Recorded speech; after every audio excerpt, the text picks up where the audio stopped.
अस्सलाम वालेकुम, मेरा नाम है सदस मिर्ज़ा और आप देख रहे हैं 360 डिजिटल वीलॉग। मौज़म फ़ख़र एक सहाफ़ी हैं, उन्होंने ख़बर दी है कि साकिब निसार जो हैं वो ज़ेर हिरासत हैं और पिंडी वालों की ज़ेर हिरासत है। इस खबर में कितनी जो सच्चाई है, ज़ाहिर सी बात है मेन स्ट्रीम मीडिया पे तो ये खबर नहीं हो रही, खबर बहुत बड़ी हो सकती है अगर ये खबर जो है वो वाकई में ऐसी दुरुस्त हो, लेकिन कुछ इसके पीछे मुहर्रकात हो सकते हैं।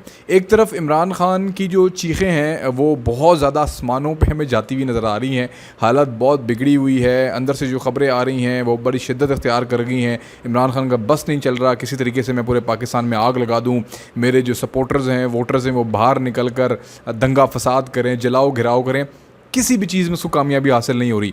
घुटने टेक चुका है, वो सर झुका चुका है, हर जगह वो अपना मत्था टेक चुका है कि किसी तरीके से मुझे माफ़ी दे दें, मुझसे जो हुआ सो हुआ, एक बार मुझे माफ़ कर दें। जैसे आपने उसका मतलब मौक़िफ़ ये है कि आपने नवाज़ शरीफ को भी अपने NRO दिया, आपने जरदारी को भी NRO दिया, आपने बाकी जमातों के जो रहनुमा हैं MQM को भी आपने जो है ना वो NRO दे दिया, तो मुझे भी एक बार NRO दे दें।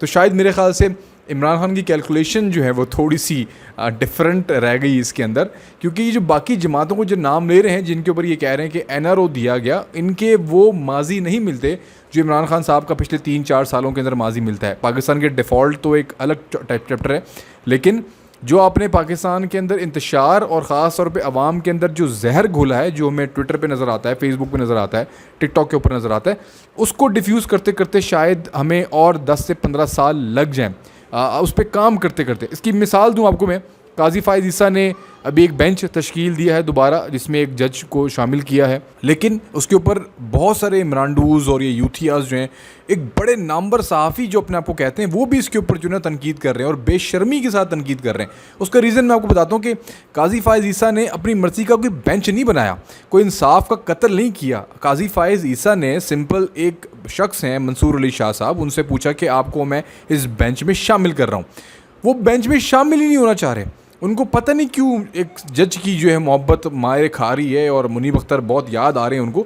मुनीब अख्तर को भी पहले बेंच में शामिल किया हुआ था, वो खुद नहीं बैठना चाह रहे बेंच के अंदर। उनकी क्या मजबूरियाँ हैं वो पूरी कौम जानती है, सारी कौम जानती है कि कौन कौन से जजेस पैसे ले लेके फ़ैसले करते रहें और कौन कौन से जजेस जो हैं वो बाकायदा मोहब्बत में गिरफ़्तार होकर फ़ैसले करते रहें किसी एक ख़ास जमात के लिए, एक ख़ास लीडर के लिए।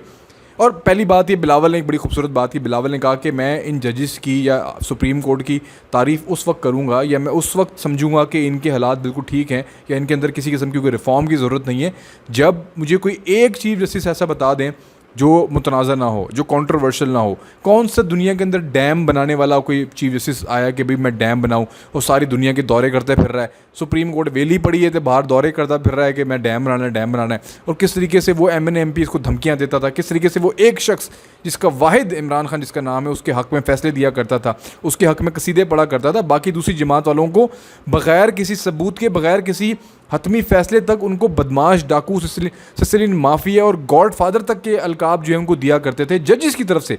यार who the hell are you, आप फैसला करो, आप सबूतों पे फैसला करो। आप लोगों की ज़ातियात के ऊपर उतर आते थे, आपके अंदर नफ़रत पैदा होती थी और आप नफ़रत आपकी शो होती थी। और यही वो अल्फाज हैं, ये वही हरकत हैं जिसकी वजह से पाकिस्तान की एक बड़ी तादाद जो है वो नफ़रत करती है बाकी सियासतदानों से। लेकिन डेफिनेटली मैंने आपको कहा कि इसमें बहुत मज़ीद वक्त लगेगा चीज़ों को डिफ्यूज़ करने में।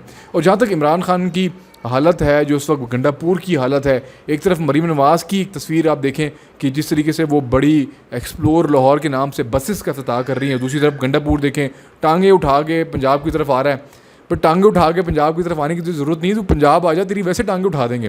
प्रॉब्लम सारी ये है कि तुम्हें होश ही नहीं है कि तुम्हारे सूबे के अंदर क्या हालात हैं। मैं हमेशा ये बार बार बात कर रहा हूँ ताकि आपके दिमागों में ये बात घुस जाए। मैं हर दफ़ा ये बात करूँगा, हर व्लॉग में ये बात करूँगा कि KPK के लोगों को उठना होगा, KPK लोगों को अपने टैक्सेस का हिसाब मांगना होगा, KPK के लोगों को ये मस्त मलंग, ये शराबी जो वज़ीर आला उनके ऊपर मुसल्लत कर दिया गया है, जैसे पंजाब के ऊपर बुज़दार मुसल्लत किया था, इसी तरीके से गंडापुर को मुसल्लत कर दिया गया। आप सवाल करें उनसे, ये बेशरम किस्म के लोग। आज आपने देखा होगा पार्लियामेंट के अंदर एक खैबर पख्तूनख्वा की असम्बली के अंदर एक बेशरम इंसान ने तकरीर की है और ज़ातियात के ऊपर उतर आया, वो बातें की जिसका कोई सबूत नहीं है, जिसकी कोई हकीकत नहीं है दुनिया के अंदर। और जहाँ तक बुशरा बीबी की बात बात है या उनके जादू टोने की बात है, तो भाई देखिए जादू टोने की बातें हम तो नहीं कर रहे, इस वक्त ओपन बात की जा रही है। और जो लोग बात कर रहे हैं वो भी जिंदा हैं, जो लोग बात कर रहे हैं वो टीवी पे आके बात कर रहे हैं। अब ले जाए उनको किसी कोर्ट के अंदर, वो अपने सबूत लेके पहुंच जाएंगी वहाँ पर। मैं अफशा लतीफ़ की बात करूँ, अफशा लतीफ़ ने इल्ज़ाम लगाए ना कि आपके जो बुशरा बीबी है वो बच्चे खा जाती थी, बच्चों को जलाती थी, जिंदा बच्चों को जलाती थी कशाना से लेके। तो ये जादू करने वाली बातें करने वाले लोग इस वक्त मौजूद हैं। अगर आपको कोई किसी और ख़ातून के ऊपर या नून लीग की किसी खातून के ऊपर कोई एतराज़ है तो असम्बली के फ्लोर के ऊपर बात करने के बजाय आप सबूत चले जाएँ, अब अदालत में चले जाएँ, अब अदालत में केस फाइल कर दें। अगले दिन ही वो केस उड़ा के जज बाहर ना फेंक दे तो मेरा नाम बदल दिएगा आप। और जहाँ तक अगर बुशरा बीबी के जादू करने का सवाल है तो उसके इल्ज़ाम लगाने वाले भी इस वक्त दुनिया के अंदर मौजूद हैं। तो सिंपल सी बात है, ये जो बेहूदगी है, ये जो बेशर्मी है, ये तमाम तर तवज्जो जो है वो पाकिस्तान की बढ़ती हुई मईशत, अभी आगे चाइनीज़ प्रेसिडेंट ने आना है, मलेशिया के प्रेसिडेंट आ रहे हैं, बहुत अच्छे अच्छे जो आपको समझ सकते हैं कि एक अच्छी ख़बरें पाकिस्तान के हवाले से आने वाली हैं। ये चीज़ें मैं एग्जैजरेट करके नहीं बता रहा हूँ, ये हकीकत है जो आपको बता रहा हूँ। मुश्किलात हैं, परेशानियाँ हैं, मैं हमेशा बात करता हूँ कि हम ट्रैक पे तो चल पड़े हैं कम से कम, तो उस ट्रैक का फ़ायदा उठाएं, उस ट्रैक पे चलते हुए अपना हिस्सा डालें, इंशाल्लाह ताला चीज़ें बेहतर होंगी। जहाँ तक शहबाज शरीफ की बात है, शहबाज शरीफ की स्पीच आज तक, मतलब स्पीच को किए हुए भी 4-5 दिन हो गए, लेकिन आज तक उस स्पीच को जो ना सराहा जा रहा है। तो ये होता है असर, ये होती है वो स्पीच जिसके बारे में कौम क्या बल्कि दुनिया भर की जो नेशंस हैं वो बात करें कि यार बंदा एक आया था और यूनाइटेड नेशन के अंदर तकरीर करके गया। ये नहीं कि आप पेड व्यूज़ लेके यूट्यूब के ऊपर मार्केटिंग करके उसको ऐड रन करके आप कुछ चंद मिलियन व्यूज़ लेके और आप बोलें देखें जी हमने तो बड़ा तकरीर की और हमने बड़ा काम किया अक़वाम मुत्तहिदा के अंदर। ऐसे काम नहीं होता। काम वो होता है जो कंक्रीट लेवल पे हो, सोबर अंदाज में हो, लोगों को कन्विंसिंग जो है ना अंदाज में बात की जाए। ये नहीं कि आप चीखो पुकार करके हाथ फैला के गिरबान खोल के और आप इस तरह की बात करें, ऐसे दुनिया कायल नहीं होती है। एनी हाउ, ये वो चीज़ें थी जो अपडेट्स थी सुप्रीम कोर्ट के हवाले से। हमें आइनी तरमीम में जो है वो मामला बेहतर होते हुए नज़र आ रहे हैं। मौलाना फजल रहमान की तरफ से ग्रीन सिग्नल आना शुरू हो गया। बट जो लास्ट मैं आखिर में बात करूँगा वो ये है कि हमें काजी फ़ाइज़ ईसा की जो मुद्दत मुलाजमत है वो बढ़ते हुई नज़र नहीं आ रही। अगर जजेस की मुद्दत मुलाजमत अगर नहीं बढ़ाई गई तो आइनी अदालतें जो हैं वो हमें कायम होती हुई नज़र आ रही हैं। उसके अंदर पॉसिबल है कि जो चीफ़ जस्टिस हों उस आइनी अदालत के वो काजी फ़ाइज़ ईसा हों। तो जितने भी आइनी अदालतें होंगी, आइनी केसेस होंगे, वो सारे उसी अदालत में जाए जाएंगे। हमें भरोसा भी काजी फ़ाइज़ ईसा के ऊपर है, हमें बंदियाल के ऊपर नहीं है कि वो किसी शख्स को बुला के बोले गुड टू सी यू।